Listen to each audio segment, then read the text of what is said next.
Maybe it's the fact that I grew up a pastor's kid, or watching preachers trying to cast out demons from the possessed in Paraguay. Or maybe it's my family kept moving into haunted houses over and over again. But I've always known that there was a world beyond what we could see, whether we call it spirit, or angels, or ghosts, or simply the supernatural.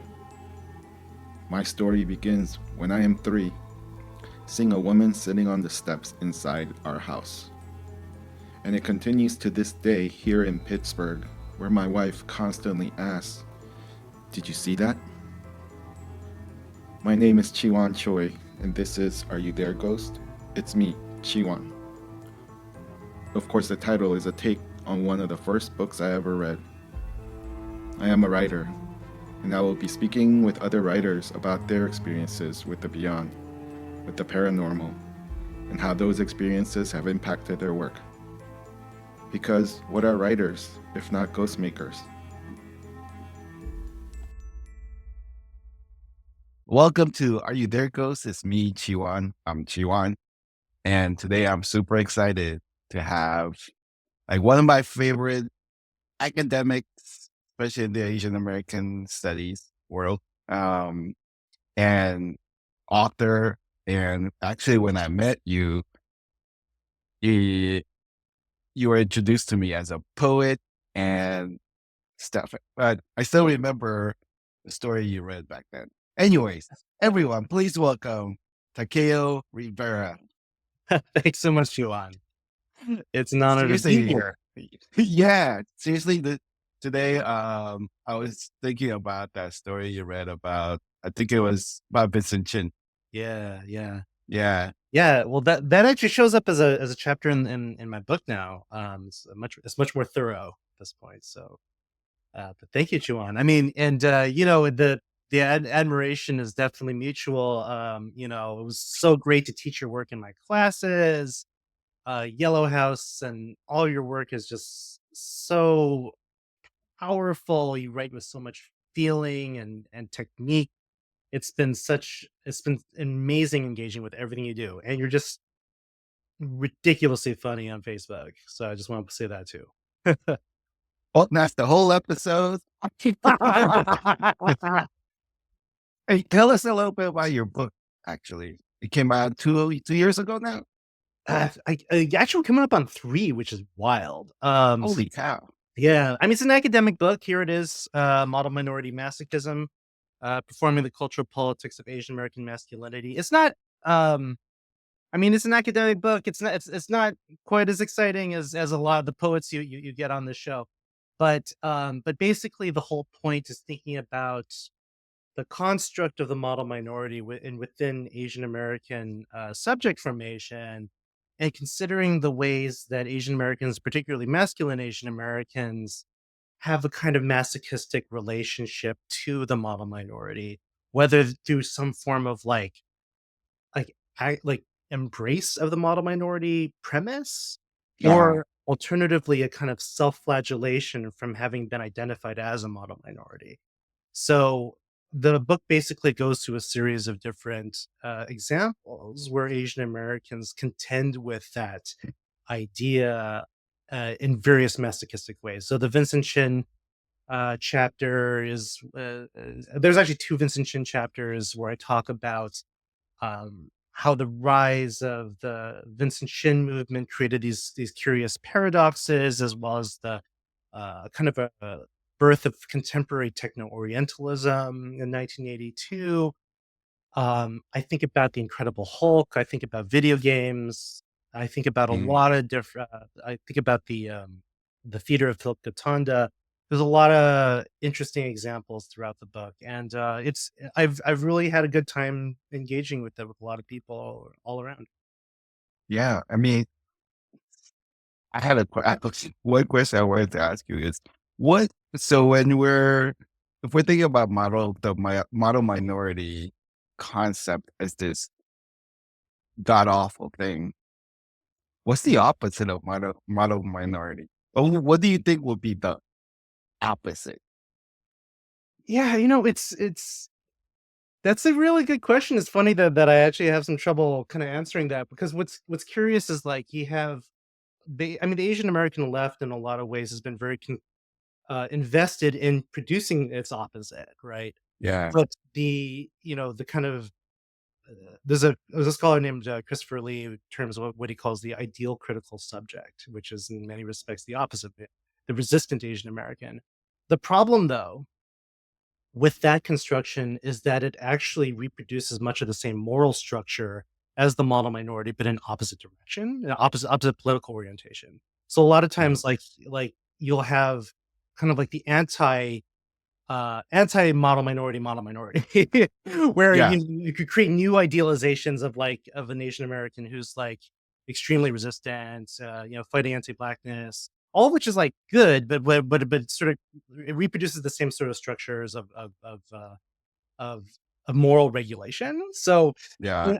I think in a lot of respects, like the opposite is actually just kind of a mirror image of the same thing, and that in many respects the best thing in some respects is to embrace a politics of solidarity um that's less stuck on what it means Yeah. to be Asian American necessarily, right? Like it's more important Yeah. for us to figure out what we care about and what our priorities are, what we want to see from the world, than it is to battle over what it means to be Asian American from a political standpoint. So I think in a lot of ways that's where I've sort of landed. But the mono minority is, I think that the other challenging thing is like, well, part of the reason why I wrote this book is because a lot of Asian American studies people will try to be like, oh, the model minority is a myth, it's not true. But the thing is, like, for a lot of Asian Americans, it actually is true, right? For a lot of Asian Americans, they love being model minorities, and even if they're not using the term. So in a lot of respects, much of what I was trying to do in this book is for us to stop being denial about stuff. You know what I'm saying? So Yeah. that's Yeah. Yeah. Yeah. I experienced this when I was little in Paraguay, although I didn't understand even yeah. what politics meant. But this sense of like, um, even in the most rural, poor place, it was like being singled out for being, a chinito, Yeah. which is just like, it's such a weird thing, right? Yeah. So thinking about your Vincent story, I was going, man, what a weird double racism thing that was, right? Oh God, you know, we got to stop Japan. Let's go kill this Chinese person. Exactly. Exactly. um, was when did you get to the word masochism? Yeah. Um, so like I guess I came upon masochism, because all this stuff is like graduate school work, right? So this really started off as a dissertation. And I have to give a lot of credit to one of my one of my dissertation advisors, Juan Maria Rodriguez at UC Berkeley, who really exposed me to a lot of the best ideas in queer theory, and some of that involved the scholarship of feminist scholars the late Elizabeth Freeman, Amber Jamila Musser, Derek Scott, a lot of scholars who thought about masochism not only in terms of its sexual capacities, but also as a form of cultural politics, as a form Mm, of a relationship to power and a form of self-making and so forth. That masochism What was curious about masochism, especially when you put it within a racial context, is the way that sometimes people develop what we think of as like inappropriate pleasures that are in many respects kind of queer, that may emerge from subjugation itself. yeah, yeah, That yeah, I think that in a lot of ways, previous forms of scholarship would think about this stuff largely in terms of it being some form of internalized racism or internalized colonialism and so forth. I don't necessarily think that, I mean, that's not necessarily not true, but yeah. the picture is more complicated, and the sort of lived experience of people's relationship with historical oppression doesn't fall into neat boxes, I would say. And that's Yeah. kind of one of the big things about queer theory is like you don't necessarily know the ways that the types of attachments and logics are going to play out. And you got to Yeah. be Yeah. Yeah. honest about how those connections and our affective investments translate into our daily lives in order for us to develop a politics of liberation, right? Yeah. So we kind of have to start with what we're being honest about first, and a lot of it Yeah. is Yeah. what we're honest about is actually clear. Yeah. So does that mean like the seeds of that we've already carried with us into our immigration into the US before were even tagged with model minority? Yeah, that's a good question. I mean, I think it depends on the sort of historical context, right? But Yeah. I think that like Asians with regards to, you mentioned Paraguay, right? It's not just the United States, but I would say this whole hemisphere has had a sort of model minority treatment of Yeah. Asians to these continents for, at least a century. Yeah. Um, and that takes its form both in blue collar and white collar context, because there's also this idea of like the Asian as the laboring body as being uniquely and mechanically capable of being productive, right? Like Yeah. those ideas have circulated even in like 19th century Cuba. So Yeah. it's sort of wild how that interpolation will occur at various stages. Whether or not there's something ingrained about various Asian cultures is sort of another question. I for one am not a big subscriber of that kind of uh, cultural essentialism. I think a lot more of that has to do with like the the sort of material historical circumstances in which people come here, right? And the kind of Yeah. yeah. So Yeah. So I mean, it's in your research, like into the history of this. Did you also look into your personal family history and mm, things, and maybe even I don't know how much of your um parents' generation or grandparents' generation is still around for you to talk to, but were you were you able to, or do you even need to like talk to them about their histories?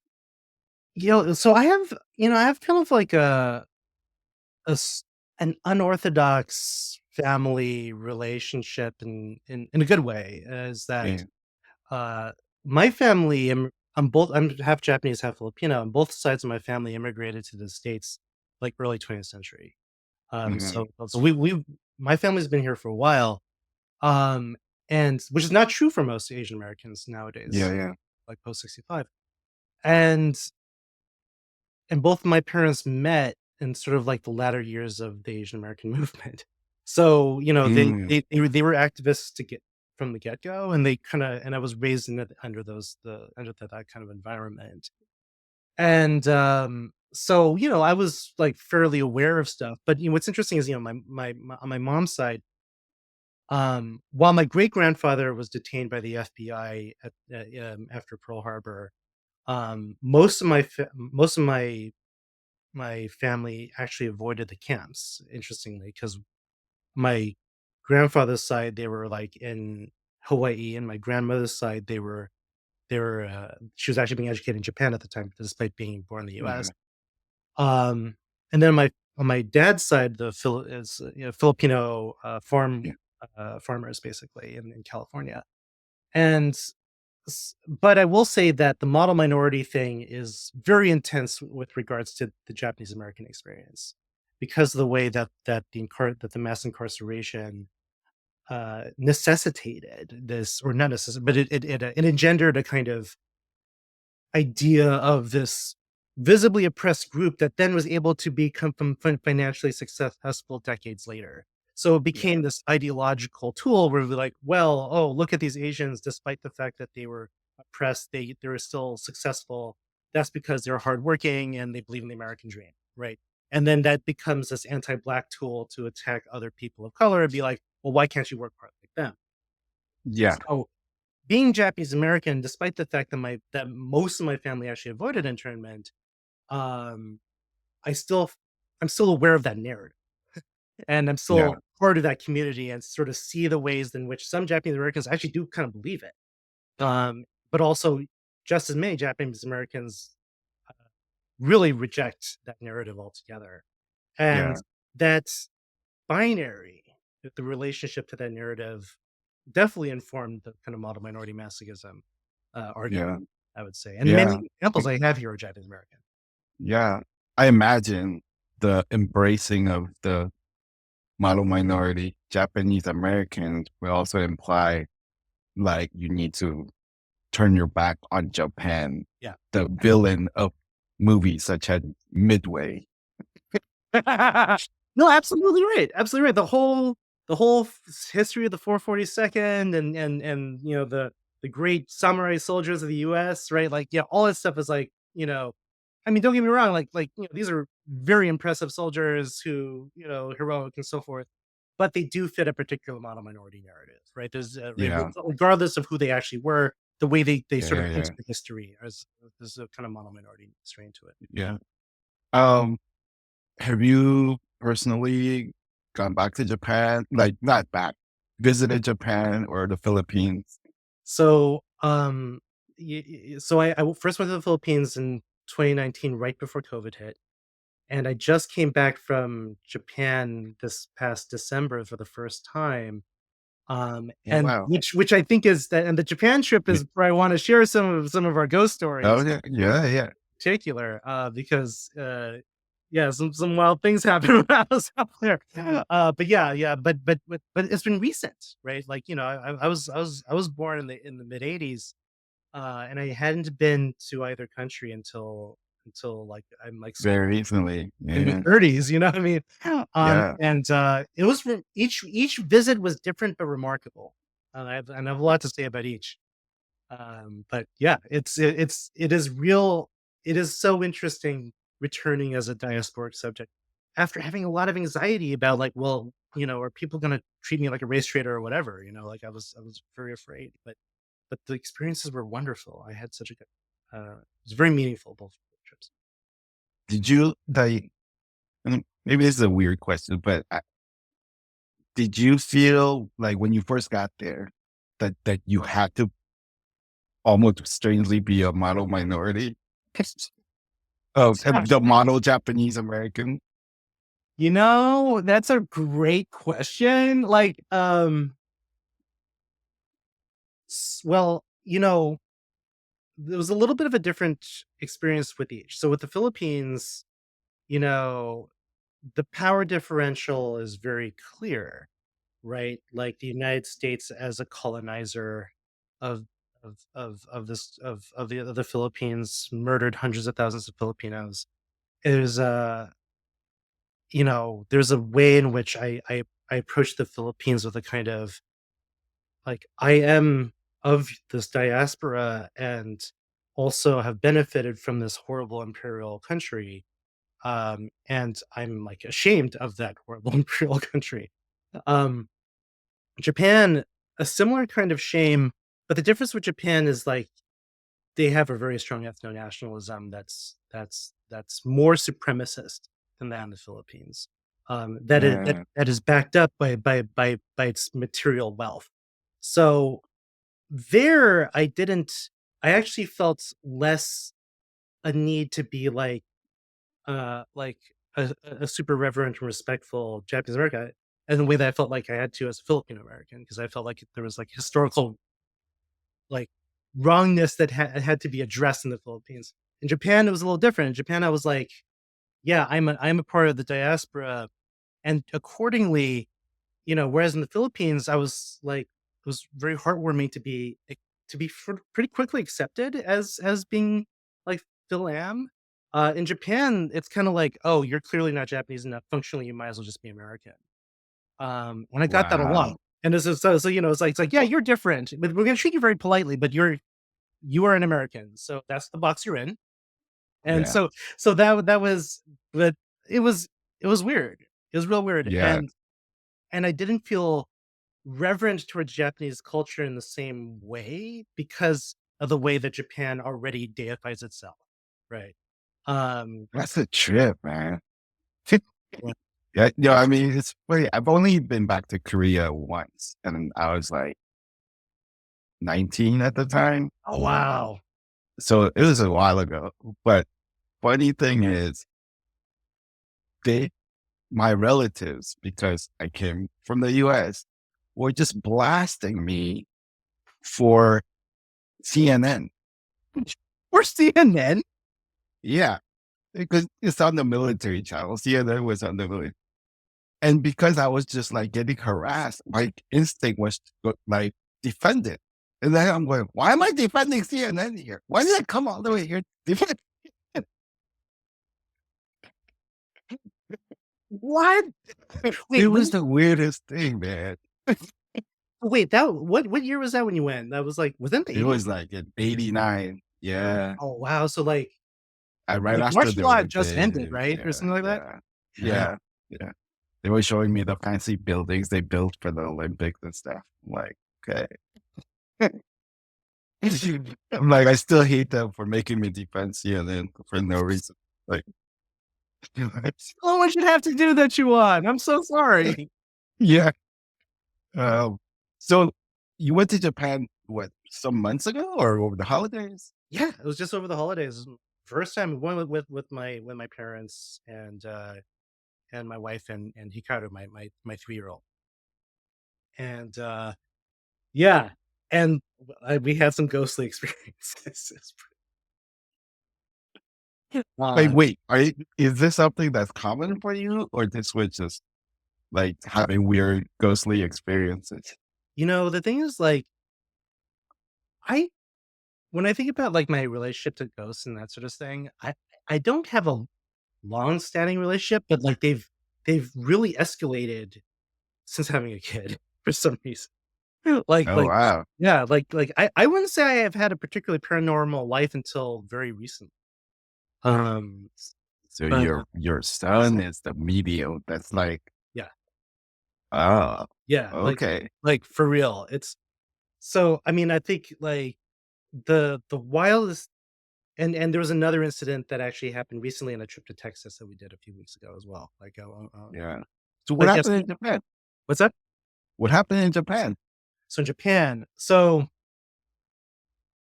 one of the most powerful parts of going to Japan was we went to Hiroshima. So we went to the Peace Plaza, and like I don't know if folks have been, if any listeners out there have been, but going there and it was in winter. We were there in winter time. It was like weirdly bright. Like there's something like almost menacing about the brightness of it all, as you could probably imagine, right? And Peace Park is this beautiful plaza, right? It's this beautiful plaza that's been paved over, basically ground zero where the bomb fell. And first thing when I first arrived, it's like I felt the massacre in the wind, you know, Yeah. and like I just started bawling, like, and like I had like my and like I had like ancestors who like just barely avoided the bomb because they were out of town, you know? Yeah. And so I had a personal connection to this place.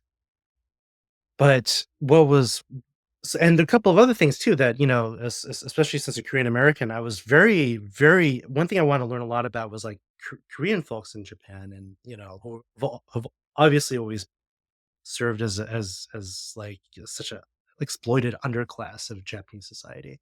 And there was actually a small monument dedicated to the Korean survivors of or the Korean victims of Hiroshima.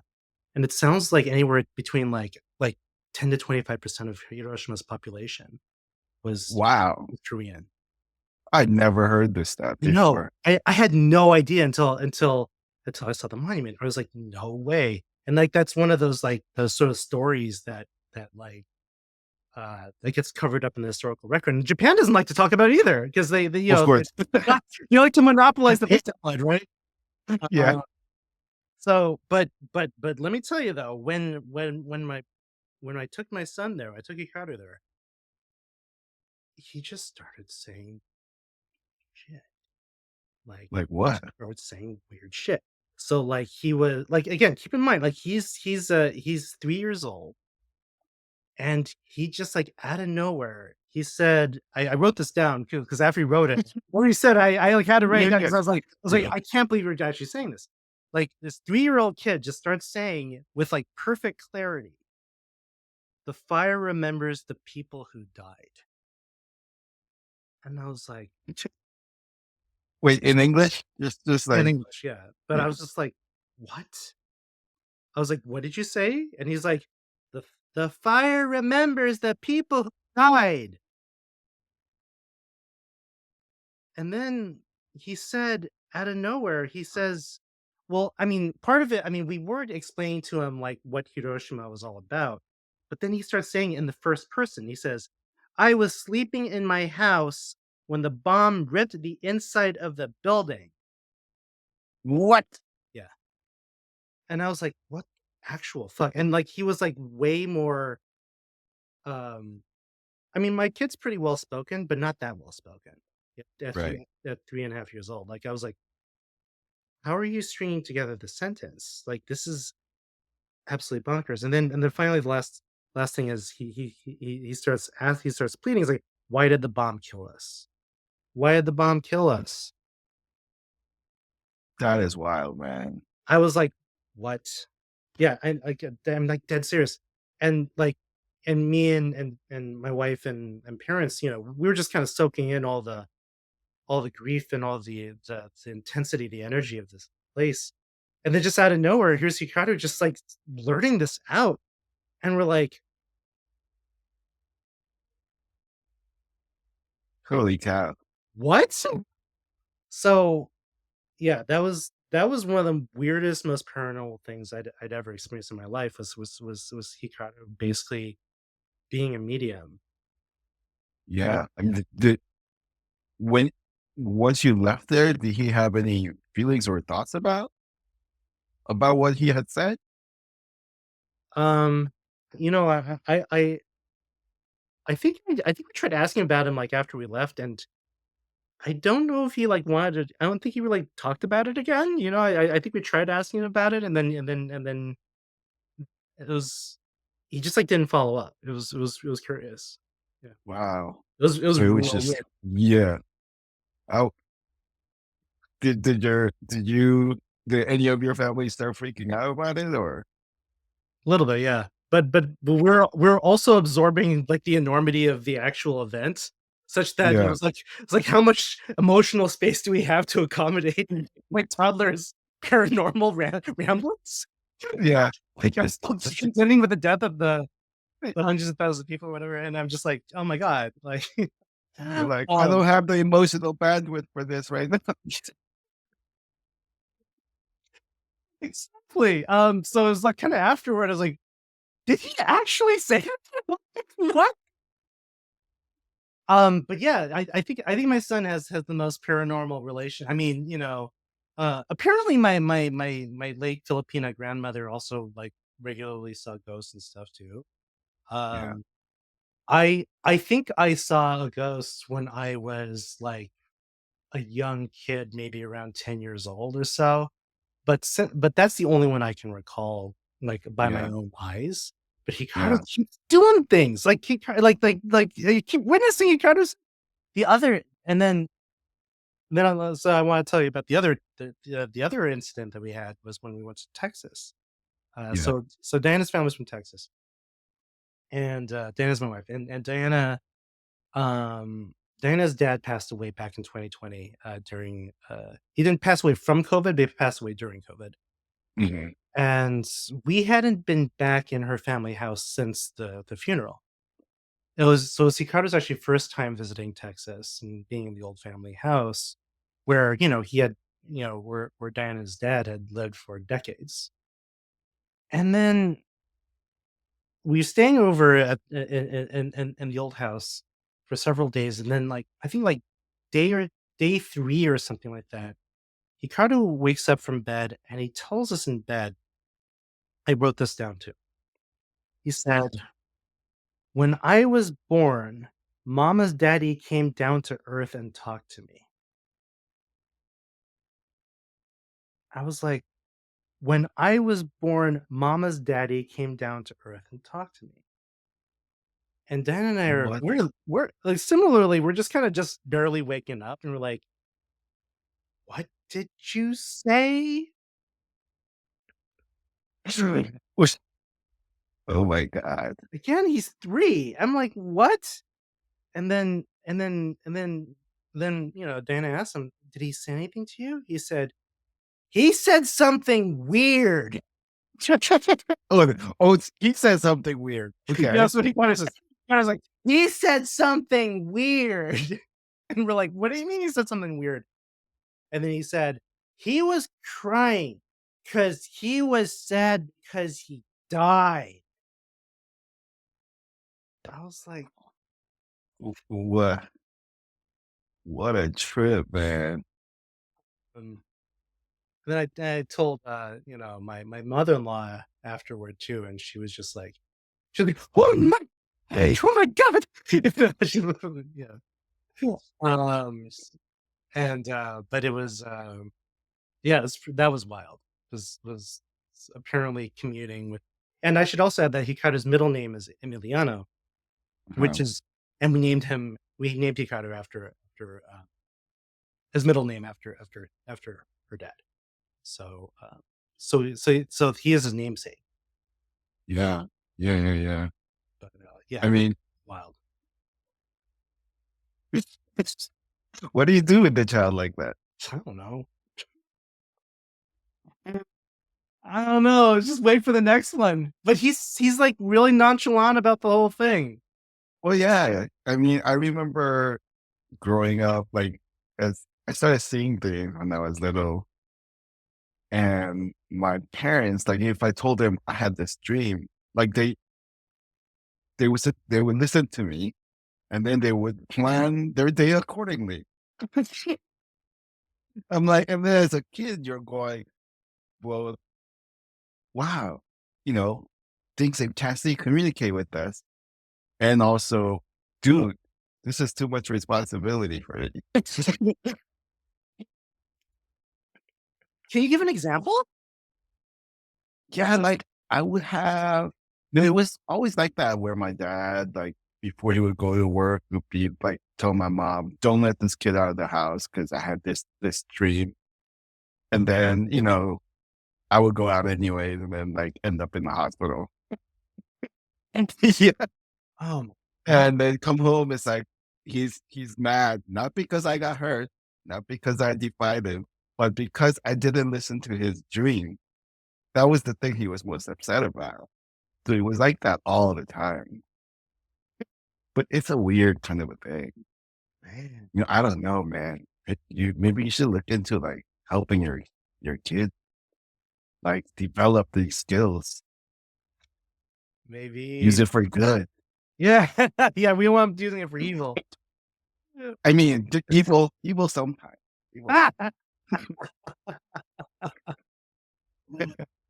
Yeah, no, it's but like this makes my one like ghost experience like pale in comparison. Like when like the only one I remember again was like I think I was like 10 years old.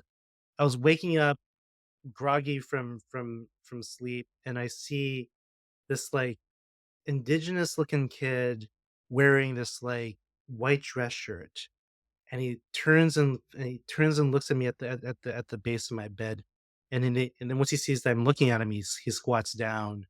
And then I go to the edge of the bed, and he's gone. That was the only experience I ever had. And there's a part of me that doubts whether or not that was actually paranormal, because when you first wake up, like Yeah. your mind's still kind of going. So I'm like, I don't know if that was actually paranormal. But Hikaru, though, like the fact that he keeps having these repeated experiences. There's one more incident too. That's not quite as intense as the other two. Yeah. The other two are like very intense. but the other one, what was, I would say creepy though. It was creepy as hell, but less substantial. Is we have a kitchen, and in the kitchen we have like a little sort of like play kitchen that we inherited, that he gets to sort of like all these little plastic vegetables and things he gets to Mhm. play with. And forgot the name. It's been a while. This happened maybe like 6 months ago. And he's like, this girl wants to play with it, but I'm not gonna let her, and now she's mad. And I was like, what girl? She's like, yeah, this girl, she's over there. And I'm like, he gave a name. I don't remember the name of it. I think it was for the purpose of the story, we'll say Cheryl. It was something like that. And then I'm like, is Cheryl here right now? She's like, yeah, she's right there. And I was like, what? And she was like, yeah, she was mean. She was trying to take everything. I was like, where is she now? She's like, and he looks up, he's like, now she's in Boston. She went away. It's like, okay. So that could just be an imaginary friend type situation. But the other stuff though, I was just like, the fact that he was giving on, because I'm a fairly like scientific person by default. But the fact that he was full giving these like unusually articulate sentences was creeping me the hell out. So Yeah, yeah, yeah, I yeah. feel like we got some evidence of some medium type activity that exceeds anything I ever did. Yeah. Hey, growing up, did your parents ever talk to you about stuff like this, or your grandparents? Um, my dad sometimes did. I mean, my dad grew up in the Central Valley, California, as on a farm, so he was exposed to all sorts of weird shit. A lot of his Okay. stuff was less ghostly and more uh, cryptid. Like Oh, so he would share stories about like finding terrifyingly large footprints, like unidentifiable footprints in the fields, stuff like that. oh wow. So you Hey, know I don't know half the stuff that happens in the Central Valley in the agricultural did area. you believe it when you were little? Yeah, I believe it. I believe it. I do think that there are usually rational explanations for a lot of things. Um, so I absolutely believe they saw footprints. The question is whether or not they're paranormal is another question, because it could have been maybe possible. Maybe his dad was like wearing like big boots, and maybe there was a heavy rain that like expanded the footprints. Yeah, there are other possible explanations, maybe, but he was like fairly convinced it was like a Bigfoot type situation, like it was like a Sasquatch. Um, Yeah. I had a guest on here before, Tommy and Nissan, who's native, and she actually got permission from some elders to share a photo of these two guys holding the head of a dead Bigfoot. oh damn! Yeah, Whoa! it was wild. I'd never seen a photo like that before. Hopefully they didn't Yeah. kill the Bigfoot. What? What? Oh my god! They I think their story was the two men who in that photo got in trouble for that. Um, and the story was like they used to work in collaboration with the people, indigenous people there. Gosh. And yeah, it was a trip, man. Like everything you think is real is what the hell is the world right now? I know. Oh, Yeah. yeah. It's yeah. It's interesting, and it's wild when you like see it yourself, and again, like that's I shared like four little short stories, and two of them I feel like they're irrational explanations, but the other two I cannot explain the communing with the Hiroshima victims, like that is what. So What did you feel when that happened? Did you feel scared? Did you feel and like did you feel at home? Like what did you feel? it was like, I mean, I was already feeling grief. It just like Yeah. added to the grief. It was like chills being added to the grief. Yeah. And it was almost like a confirmation of what I it was like a materialization of what I was already feeling. Yeah. Yeah. Yeah. Yeah. I mean, I can't even imagine stepping, into grounds like that, like what that would be. Yeah. Yeah, when you it's just like the weight of the and the only other time where I stepped into a space where I like broke down immediately from the historical weight of it all was actually Manzanar. So Mm, went to a little pilgrimage to Manzanar and like seeing the monuments of the internees like I break down. Yeah, you just in both cases you just like, feel it in the wind. Like yeah. it's oftentimes a warm wind. The warm wind Yeah. of the grief is it's really intense. Uh, Yeah. Yeah. yeah, and I guess when I think about a lot of my like connections to Japanese Americanness, a lot of it is filled with grief. Yeah. Yeah. It's funny, trying to become a good, like how to be Korean American, you know, you, ch- you- I think for me, there are a lot of young people going through that. First step is reject your parents. It's That like, I makes gotta do sense. everything. Yeah. They must be doing everything wrong. So I gotta just do everything that, not them. But like, when hearing stories like this, it's like, you can't disconnect from where you came from. You Yeah, just can't do it. that's right. That's right. It's complicated, right? Because it'll always be a part of you, but at the same time, there are traumas and there are family traumas that are legit. There are toxicities and like my Japanese grandparents, for example, like it's a long family story that probably shouldn't be. It's quite remarkable, and I probably shouldn't put it to a podcast because but maybe I'm happy to talk to you about it afterwards. You want after we're Yeah, done. yeah, But suffice to say, my Japanese grandparents were not happy with my mom marrying a foreigner, and and expressed this in particularly terrifying ways. And so, yeah, there are mm, absolute ways where you should be breaking from your ancestors. You know what I mean? There are absolutely yeah, ways where you should be doing it. Um, but that doesn't mean that you can't find ways of connecting on your own, right?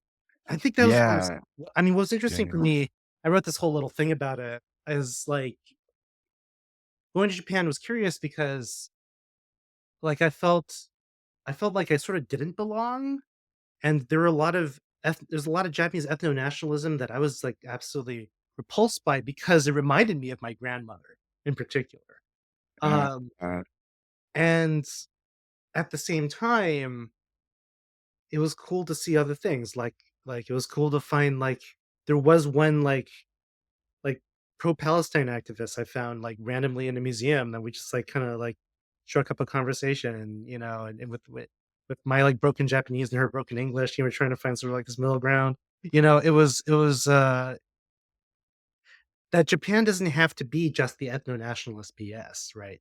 That there are yeah, that every identity always has heterogeneity and that yeah, we can find our own ways of being that. yeah, It's yeah, pretty yeah, yeah. Man, seriously, you gotta look into how to help your son. I know. I don't know. I mean, Boston's a ghost town, though. I mean, there's a Oh God, yeah. very active ghost I did, yeah. scene here. There's ghost tours. One of my grad students actually is thinking about applying to be a ghost tour guide. Yeah. So you're right. There's got to be resources out here I got to tap. Yeah. I mean, I just like because you know it, that shit could get overwhelming. And he's only so young. Yeah. Hey, I have a question for you Yeah, to yeah. sort of wrap this up. what do you think is a good word for, or just thinking about being Asian American in this country, a good word for feeling both invisible like a ghost and also blamed for stuff at the same time? So you're like both the invisible ghost and the very visible monster at the same time. Yeah, it's yeah. I mean, I think a lot of folks have talked about this. I know there's a term for it. It's like at the tip of my tongue. I'm trying to remember what it is. But we even see that, and I mean, I think even WB Du Bois is talking about that in the Black context as well. Um, I mean, I will say that I mean, yeah, Kathy Park Hong. I mean, minor feelings. It's like not a terrible formulation for thinking about how to summarize that. But I think that like there is something curious. I mean, ghosts have always had an interesting relationship in Asian American literature generally. Right? Yeah. Like Yeah. let's Yeah. talk about like Women Warrior, right? Like Yeah. she's got all these discussions of ghosts, and ghosts can be both literal and figurative because of like the way Yeah. that Cantonese sort of operates in a slang, and thinking about like a white person is a white ghost, right? Um, so like so ghosts are sort of part of the Asian American consciousness, and as you just said, can also represent a kind of Asian American ontology, but vis-a-vis our positionality. Yeah. Um, where sometimes we're incorporeal and corporeal, alternatingly, depending on the Yeah. context, depending what's sort of politically convenient for Yeah. powers that be at the time. Yeah. Yeah. Uh, I don't know if there's a better singular word for it, but it's something that I Yeah. think a lot of people experience. That's right. Yeah. I mean, it's definitely something I think about when an incident like Vincent happens, where it's like, I clearly see you as the enemy. I don't see you as Japanese or Chinese or anything. You're both a nothing and everything right now. So I must kill you. Yeah. And it's such a wild thing. Oh, damn. I think yeah, I should have had your son on this show. I'm picking up from preschool right after this. But hey, thanks for being on the show and sharing incredible story. That's an incredible story. Thank you, Chiwan. It's been an honor. Thank you Yeah. for doing this podcast. And yeah. And once again, this is Takeo Rivera, author of, hold up the book, All right. Model Minority Masochism. And you're in Boston. Yeah, Boston. Fortunately, yes. I'm in Boston University. Boston University. I'm Yeah. current at the time of this recording, still awaiting my tenure decision. It can happen any day now. Fingers crossed. Yeah. Your son will make it happen. Apparently, it can make a lot. Yeah. Yeah. So thank you again. And please join us for our next episode. Peace out.